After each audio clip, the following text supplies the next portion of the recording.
Historia, tercer grado. Bloque 3, secuencia 23, reformas económicas. La apertura comercial. Las últimas décadas del siglo XX en México estuvieron marcadas por una serie de cambios políticos y económicos que modificaron la vida de los ciudadanos. ¿Cuáles fueron los cambios económicos y políticos del país durante la década de 1980 y principios de los 90 del siglo XX?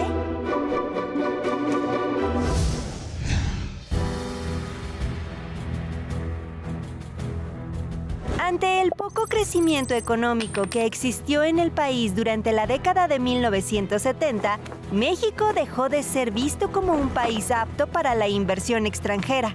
La baja producción agrícola aumentó los precios en los alimentos, por lo que comenzaron a importarse una mayor cantidad de productos y a exportarse cada vez menos. Durante la década de los 80 se aseguraron mejores condiciones para la inversión de capital extranjero, como consecuencia del descubrimiento de nuevos yacimientos petroleros, principalmente el de Cantarell, en el estado de Campeche, que inició operaciones en 1979. La explotación de la zona petrolera de Cantarell trajo consigo grandes beneficios económicos. México producía alrededor de 1 millón de barriles de petróleo al día. Durante este periodo de auge económico, debido a la explotación del petróleo, el gobierno federal impulsó el Sistema Alimentario Mexicano, SAM, en 1980, con la finalidad de invertir en la infraestructura y la distribución de servicios en zonas rurales. En 1981, tras la caída en los precios del petróleo, el país comenzó a tener pérdidas y para 1982, la deuda externa llegó a los 74.350 millones de dólares. Los intereses de los préstamos seguían aumentando y el gobierno del presidente José López Portillo cada vez tenía menos posibilidades de pago.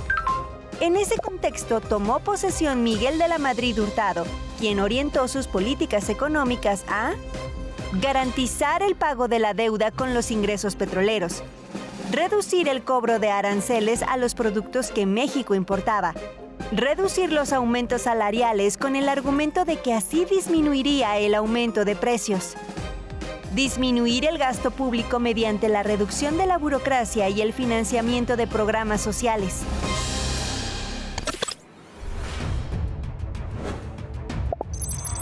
En 1988, a partir del ascenso al poder de Carlos Salinas de Gortari, el gobierno adoptó un nuevo modelo económico conocido como neoliberalismo. Este modelo se caracteriza, entre otras cosas, por la disminución del control estatal en las empresas y la reducción de gastos para iniciativas sociales. A partir de 1989, se privatizaron, entre otras empresas, Aeronaves de México, Mexicana de Aviación, Teléfonos de México y Minera Cananea.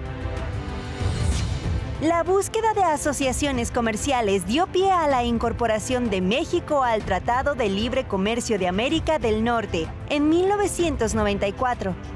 Con la apertura del TLC, se encareció el nivel de vida de los mexicanos y disminuyó paulatinamente la creación de proyectos de desarrollo para los rubros de educación y salud. Los cambios políticos y económicos, así como la modificación del artículo 27, que permitió la venta de tierras e ejidales, generaron mayor descontento social entre la población mexicana, principalmente en las comunidades rurales, lo que derivó en levantamientos armados como el del Ejército Zapatista de Liberación Nacional en 1994.